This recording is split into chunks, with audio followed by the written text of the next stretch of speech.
Brace yourselves, the Tricam phones are coming.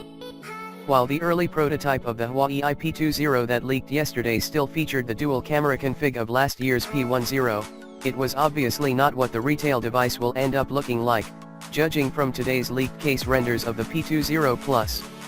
Here, you can clearly see the triple vertical camera setup that we saw on the 360-degree renders not long ago, coming from a rather reputable source.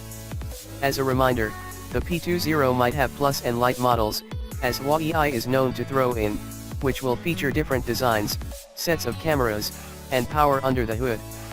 The leaked Plus prototype, for instance, was interesting in its own right, as its front showed a top bezel cutout in the iPhone X's notch style, bringing the screen-to-body ratio way up.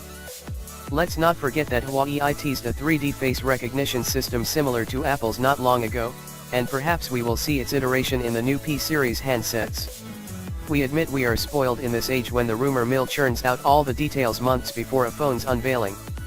The Huawei P20 still manages to avoid spilling all the beans and confuse the rumor mill.